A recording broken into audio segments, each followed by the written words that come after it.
Hi friends, आज एक अलग टॉपिक पे बात करेंगे। बहुत सारे पेरेंट्स का कंसर्न रहता है। The topic is my child is not eating anything. मेरा बच्चा कुछ भी नहीं खा रहा है। It's a nightmare. पेरेंट्स को सोने नहीं देता है। पेरेंट्स परेशान, उसके घर वाले परेशान कि बच्चा कुछ भी नहीं खा रहा है। तो देर आर 5 थिंग्स मैं थोड़ा बताना चाहूँगा कि बच्चा क्यों नहीं खा रहा है, क्या एक्सपेक्टेशन है, नहीं खा रहा है तो कितना खा रहा है, आदर ये एडिक्वेट है कि नहीं है। तो पहली बात तो बच्चे को हैंडल करना है जेंटली, ठीक है। ये हर एक बच्चे के लाइफ में एक फेज़ आता है, ये कॉमन चीज़ होती है।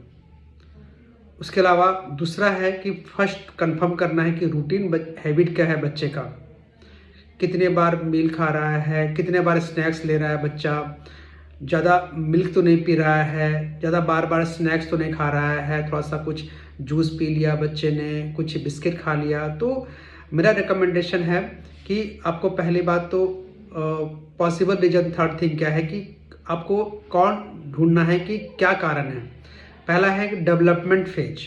यदि बच्चे का वेट गेन प्रॉपर हो रहा है तो वरी नहीं होना चाहिए, बच्चे को एडिक्वेट डाइट जा रहा है, बच्चे की हाइट बढ़ रही है, अपने पीडियाट्रिशियन को दिखा सकते हैं कि वेट गेन प्रॉपर नहीं हो रहा है, हाइट नहीं बढ़ रही है, तो मेजर कंसर्न होना चाहिए।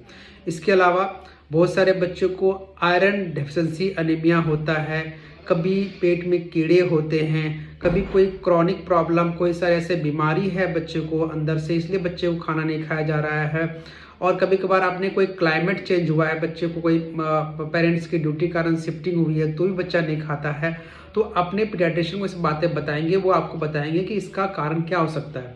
फोर्थ थिंग है कि फीडिंग प्रैक्टिस। फीडिंग प्रैक्टिस एक बहुत बड़ा चीज़ है कि जो मील कितना बार ले रहा है बच्चा, at least 2 healthy food, 2 healthy meal होना चाहिए एंड 3 स्नैक्स होना चाहिए बच्चे के डाइट में।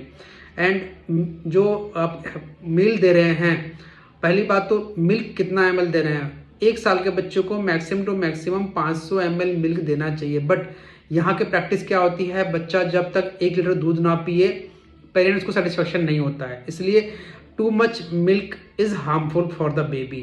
तो 1 साल के बच्चे को याद रखिए 500 ml तक मिल्क देना है मैक्सिमम। जब बच्चा 2 साल के अंदर होता है मैक्सिमम 300 to 400 ml। उसके बाद आप मिल्क को धीरे धीरे कम करते जाओ और खाने पे जोर दो। आप चावल, दाल, दलिया, खिचड़ी, जो आपके डॉक्टर आपको एडवाइस करें अच्छी सेहत के लिए, वो देना चाहिए। एंड इन बिटवीन स्नैक्स क्या दे रहे हो, कोई जूस खिला रहे हो, कोई बिस्किट वगैरह दे रहे हो, कोई चिप्स चॉकलेट वगैरह ना दे तो अच्छा रहे। इसके अलावा जो है बार बार बच्चे को कुछ खिलाने के लिए उसके पीछे नहीं भागना होता है, या कोई फीडिंग के समय कोई बच्चे को डिस्ट्रैक्शन के लिए टीवी, मोबाइल वगैरह ना दे। फैमिली के साथ खिलाए बच्चे को, फैमिली के साथ दे एक अलग से प्लेट पे कि इतना खाना है, इतना फिनिश करना है आपको, तो आप बेटर हो। और उसके बाद 5th थिंग है कि अवॉइड फोर्स फीडिंग। बच्चे को बार बार फोर्स नहीं करना, नहीं आपको खाना ही या नहीं खाना ही है। बच्चे को इनकरेज करना है, बच्चे को रोल मॉडल दिखाना है कि आप ऐसे खाओगे तो ऐसा बनोगे, नहीं खाओगे तो ऐसा बन जाओगे। तो ये चीज़ें बहुत ज़रूरी होती है। और लास्ट थिंग है कि बच्चे को यदि कॉल लीजिए नहीं खा रहा है तो बहुत सारे रेड फ्लैग साइन होते हैं, उसको आपको चीज़ ध्यान रखनी चाहिए। पहली बात तो बच्चे का लगातार वेट लॉस होना, बार बार उल्टी करना, स्वेलोइंग डिफ़िकल्टी होना, या ये सब चीज़ें कॉमन प्रॉब्लम होती है। या आपने कोई जो है फीडिंग प्रैक्टिस अलग से आपने किया है, तो चीज़ें प्रॉब्लम होती है, ठीक है। और लास्ट थिंग बताऊंगा कि बच्चे को कोई नया कोई खाना प्रैक्टिस आप फूड दे रहे हो तो स्लोली इंट्रोड्यूस करो, लगातार अपना रैपिडली इंट्रोड्यूस मत करो, ठीक है। तो बच्चे का ख्याल रखें, बच्चे की सेहत का ख्याल रखें, अपना ख्याल रखें। धन्यवाद।